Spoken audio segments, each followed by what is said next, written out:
Okay, hello, good day, Pisces. Para sa iyo ang reading na 'to 'no, update natin sa iyong pag-ibig, natin sino 'to o sino yung konektadong persons mo na yung energy kukunin. So, titignan natin ang intention ang next na key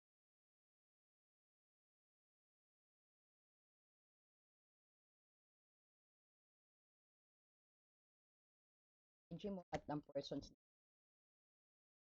Yan, pahingi naman po ng like, pa-support po ng Happy Angel by hyping, liking po ating mga video natin. The energy of this persons, ng persons na kay Pisces.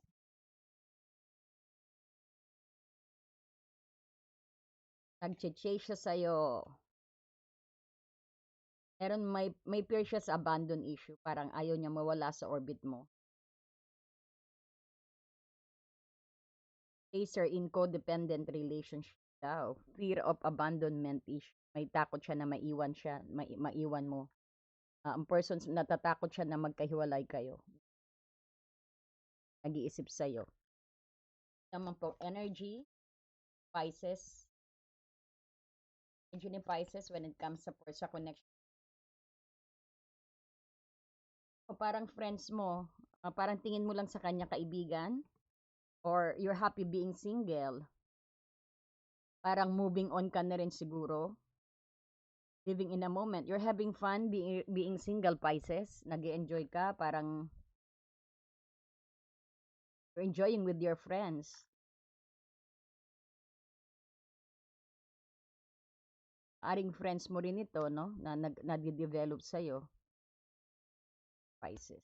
Addiction, may codependent, may obsession tayong nakikita rito. Medyo ang person na nag-iisip sa'yo, medyo sabihin natin may pagka-possessive, controlling, pero obsessed sa'yo. Medyo pumapalag na ayaw pa makipaghiwalay sa'yo. So, titignan natin ang feeling na nararamdaman ng person. Pisces.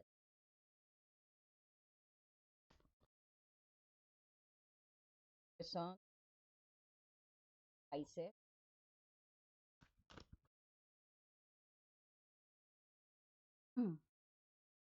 Feeling ng persons ni Pisces sa kanya. Two of Wands, may plano.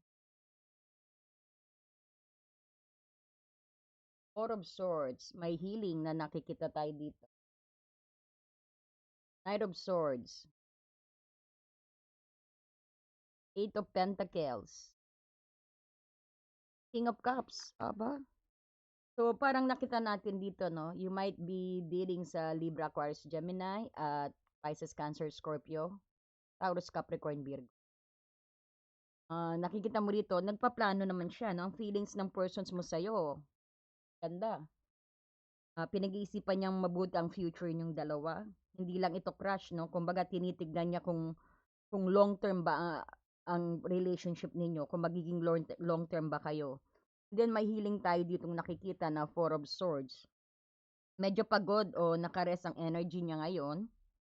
Oo, gusto muna niyang maging kalmado ang lahat para makapag-isip-isip siyang na maayos. Pero may nakikita tayo dito, no? Parang ayaw niya yung makipaghiwalay sa'yo. Baka medyo kinukulit-kulit ka pa nito, no? Kasi nga ito may Knight of Swords dito, oh. So ito yung mga pagkakataon na biglaan at very impulsive ang emosyon niya. Kapag namimiss ka niya, no? Gusto niyang kumilos agad, no? Feeling niya na gusto kanya laging kausap, gusto kanya laging nasa tabi niya, no? May may pagka-obsess sa iyo itong persons na to, Pisces. And expect some coming communications, no? Mamaya ura-urada pa andiyan na siya sa harap mo. O kumakatok na sa pintuan mo, no? And you have the Eight of Pentacles. May hard work naman tayo dito nakikita. Ito yung parang nire-repair. So, gusto niyang pagtrabahuhan ang relationship niyo dito eh. Pag nakikita niya ang values at effort na ginagawa mo rin. So, kung makikita mo rito, value niya ang effort at gusto niya ring maging master na kung paano, ma-masterin niya kung paano ba maging pag-reconnect uli sa'yo, maibalik ang dating init ng inyong pagmamahalan. No? So, kung makikita mo, andito ang King of Cups. Sa ilalim ng lahat, may mga malalim na pagmamahal at maturity tayo dito. Ang King of Cups, sabihin natin baka ito rin yung tingin niya sa'yo, mapagmahal, very understanding, no? Very affectionate, very matured, no? Kumbaga, alam niya what's inside of you. Alam mo kung mapagmahal, no? It's either energy mo to, energy niya. Pero ito yung sabihin natin, matured ang feelings niya sa'yo.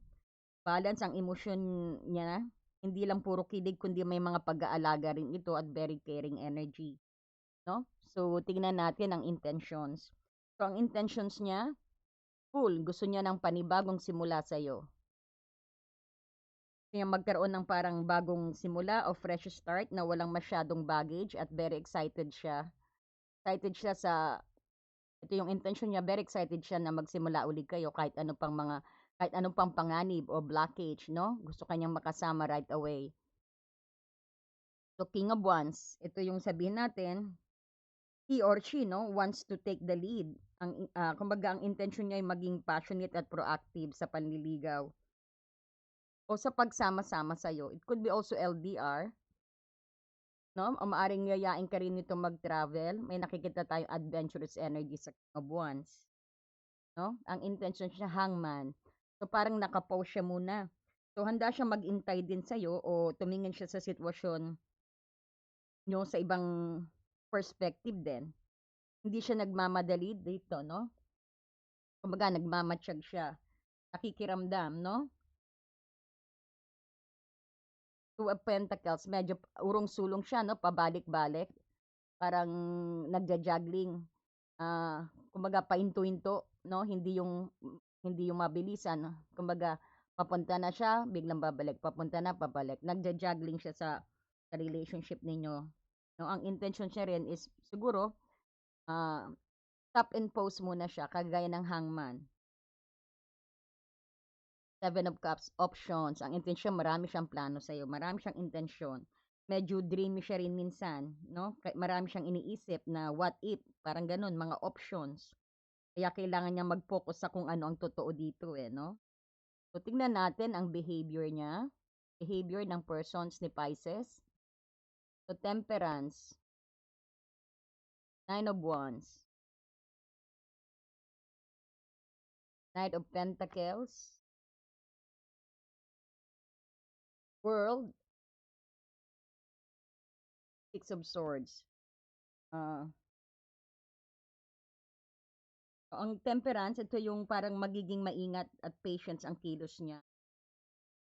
Kumbaga, hahanap siya ng middle ground para iwas away din. Kita mo, may Nine of Wands dito.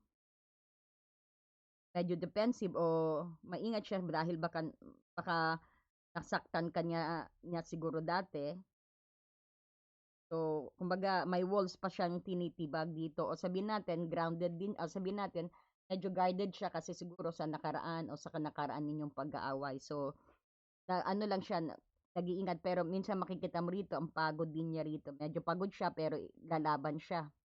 No? Resilience pa rin siya. Paglalaban ka pa rin niya. Pag yan ang magiging actions niya sa'yo. Knight of Pentacles, mabagal pero sigurado ito, no? Hindi ito yung sabihin nating tipong mabilisan. Pero ito yung may reliable at ready at pag ready na siya, mabilis mag-commit naman. No? Pero kapag nangako siya, matutupad kahit medyo mabagal ang approach niya. Yun nga kasi paurong-usulong siya rito, no? So that is siguro kinakabahan din siya sa'yo. So this is the world. Ikaw ang mundo niya rito, no? Gusto niyang magkaroon ng completions din o closure sa mga past issue ninyong dalawa para maging whole ang connections ninyo. Pero ikaw ang mundo niya na nakikita natin dito. Parang nakita niya package deal ka, no? Parang ikaw ang price sa kanya. Masaya siya pagkasama ka niya, parang ikaw ang kumukumpleto ng araw niya. Parang ganun po, no? Yan ang ipapakita niya sa'yo. And then the Six of Swords dito, unti-unti niya siyang lumalayo sa troubled waters, no? Pag papunta siya sa mas kalmadong pagsasama ninyo, no? Pag hindi na niya babalikan ang nakaraan, ready na siyang mag-move forward sa isang maayos na at balance na relationship. Tingnan naman natin kung anong feelings mo sa kanya. Ano naman po ang feelings ni Pisces sa persons na to? Three of Pentacles, gusto mo rin maki-operate. Gusto mo rin 'to, 'no? Willing ka rin mag-workout. Five of Swords, feelings ni Pisces sa persons niya. Ace of Pentacles, Queen of Wands, and the Strength. So, ang Three of Pentacles dito parang gusto mo siyang makatrabaho o makatuwang din sa buhay dito. Kasi you see him o her na as a partner din na willing ka rin mag-work hard sa relationship na 'to. No, itong Five of Swords dito, minsan may mga nararamdaman kang conflict o sabihin natin parang kailangan mong manalo sa argument ninyo lagi. Yan ang Five of Swords, an marami kang argumentative na gusto rin sabihin sa kanya. So, ang Ace of Pentacles dito parang feeling mo siya yung big break din o bagong opportunity para sa stable na pag-ibig mo because of the Ace of gusto mong bumuo rin ng tangible, 'no, tangible relationship sa kanya, 'no? Gusto mo ring maulit-uli na mag-build ng isang strong ng magsimula uli, 'no, kahit matagal pa. So, ang Queen of Wands dito, confident ka at attracted ka sa kanya. Feel mo actually blooming ka kapag nariyan siya, 'no? Talagang gumaganda ang aura mo. Naggo-glow ka rin 'pag nandiyan siya, kapag naiisip mo siya. Gustong-gusto mo rin siya rito dahil nakikita mo yata very fiery, very passionate ang person na 'to, very dependent, very independent siya at very ano siya, confident na tao. So, makikita mo ito yung trend, kailangan mong habaan ang pasensya mo. 'No, na nararamdaman mong kailangan mong i-tame o paamuhin ang emosyon mo o yung sitwasyon dito o ikalma, 'no, be calm din kumbaga. So, let's analyze ang iyong relationship. Ang relationship nito actually nasa planning at building stage kayo. Sabihin din natin na marami kasing wands at saka pentacles, 'no? So so ibig sabihin may passions pero gusto rin ng stability rito. Andito rin ang balance of power dahil may King of Cups ka. Ito yung King of Cups at Queen of Wands din, 'no? Kumbaga, bagay kayo eh. Siya yung nagdadala ng emotional stability, ikaw naman ang nagdadala ng apoy at saya. O parang gano'n. Parang power couple din. 'No? Mahal nyo ang isa't isa, gusto nyo ang isa't isa, gusto nyo ang init ng isa't isa, gusto nyo ang energy ng isa't isa rito. So, kung gusto mo rin ng sinusuyo siya, 'no? Na sinusuyo ka o ikaw ang nanunuyo. So, makita mo napakabilis, 'no, ang speed nito, daloy nito parang mabagal ang takbo dahil sa Knight of Pentacles, pero 'wag itulak ang mabilis dahil baka mag-backfire, 'no? So, ang conflict dito na nakikita natin ay parang ano, parang itong Five of Swords, 'no? Itong Five of Swords ang conflict card sa side mo at Nine of Wands sa side niya, 'no? Itong Nine of Wands naman sa side niya, 'no? So, kung makikita mo itong dalawang card, nagpapakita na pareho kayong may trust issue o takot na mag-overpower sa isa't isa. So, ang mai-a-advise ko rito, but you have your own free will, no? Just take what resonates. Base dito sa sa mga card na lumabas. Wait lang po ha. Pa-like and hype naman po dyan. Saglit lang po, inom lang po ako.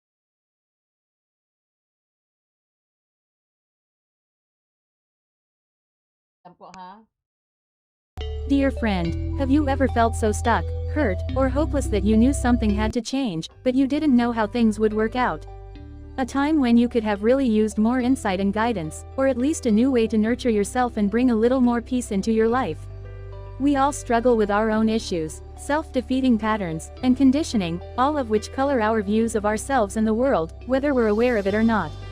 Add in the chaos of modern life, and it makes sense that you might not know what to do, where to turn, or even what's holding you back. But what if you had a tool that could help you not only relieve stress and Ayun. So, pahingi naman po ng hype and like dyan at pa-support po sa Happy Angel Reading. So, makikita natin dito, ang pinaka-advice is, base sa card din, no? Be patient dahil lumabas ang Temperance at Knight of Pentacles, no? So, ang susi dito yung parang consistency. Parang consistency ang susi dito. Huwag magmamadali sa label o sa susunod na step kung hindi pa handa ang lahat, kung hindi pa kayo handa ang dalawa, no? So, magkaroon kayo ng open communication. Iwasan ang Five of Swords na to. Iwasan ang Five of Swords na to. Pagka ito rin yung mind games o gusto laging tama. Mas maging open kayo at makipagtulungan sa isa't isa dahil may Three of Pentacles. No? So, gawing matatag ang inyong pundasyon, gamitin ang energy ng Eight of Pentacles. Ito yung Eight of Pentacles natin. May nakita kong Eight of Pentacles. Ito. Gawin yung energy ito, i-repair nyo yung dapat i-repair sa relationship. Mastery nyo ang inyong nararamdaman.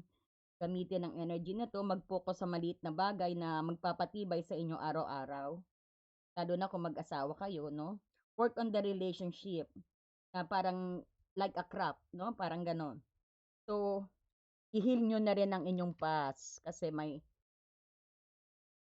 hayaan nyo ang Six of Swords na patuloy na maglaho, no? I-heal nyo ang past. Dalhin nyo sa mapayapang sitwasyon at iwanan na yung mga dating sakit sa loob para maging matagumpay, no? Para maging matagumpay ang the world energy ninyo, no? Ayan, sana nagkaroon ka ng lessons sa ating reading ngayon. So, titingnan pa natin kung anong advice sa relationship na to para po kay Pisces. Paparating kay Pisces at anong advice para kay Pisces.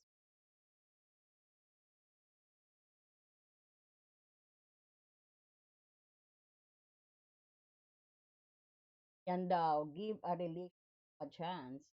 Work on your partnership, no? Trabahuhin nga. Ito yung sinasabing solidify the foundations. Gamitin ang energy ng Eight of Pentacles. Mag-focus sa maliliit na bagay na magpapatibay sa inyo. No? Tell us more. Napakalakas ng inyong chemistry. No? There's a strong magnetic attraction here.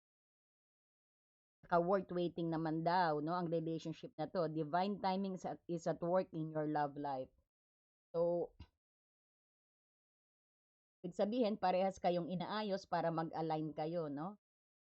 Worth waiting daw ang paghihintay ninyong dalawa o ang no contact din ng pagiging silence nyo kasi nagkakaroon kayo ng knowledge. Nakikita nyo, nagkakaroon din kayo ng realization.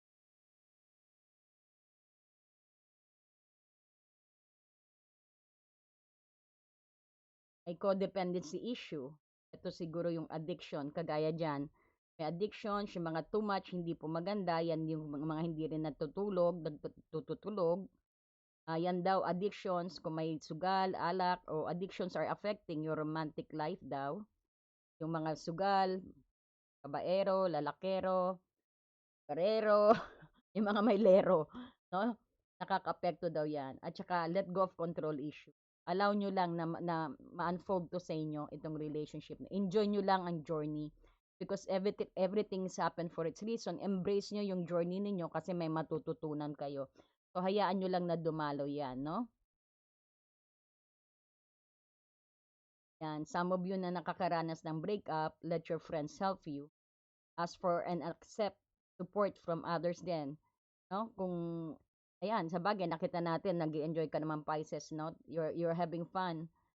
Kung silent kayong dalawa, sabihin natin happily single ka, living in the moment, you're having fun with your friends naman talaga. So tuloy-tuloy mo lang daw 'yan na pasayahin ang sarili mo. Parang self-love muna. Some of you is may nag-i-spice sa inyo, ayan yung getting to know each other. Sa mga may nag-i-stalk sa inyo, no? O sabihin natin, merong makikipag-date at gusto kang kilalanin, he's very excited na makilala ka rin, no? Someone is wearing false self-mask in this relationship. Iba naman medyo hidden, medyo may deception tayong nakikita, no? May third party energy rin, may panloloko ring nangyayari, no? So, maging keen kayo, no? Titingnan nyo yung kinikilos kung talagang nag-work hard, kung talagang willing na rin magbago ang persons. Kayo pa rin po ang magde-decide, no? Okay, so sana po nagkaroon kayo ng enlightenment sa ating sana po pa-share naman po ang ating video, pa-like naman po at pa-hype na rin po ang ating video. So, bigyan kita ng Archangel guidance para kay Pisces, ano po? Gabay, Archangel ang gumagabay sa para po kay Pisces. You know what to do daw, Pisces. Alam mo na raw ang gagawin. No? Archangel Uriel, trust your inner knowledge and act upon it without delay. Alam mo na raw ang gagawin, alam mo na raw ang sagot. Basta trust your intuition. At yung bulong sa'yo, no? Wag mong i-delay kapag dumating man siya, you need to make an actions right away din.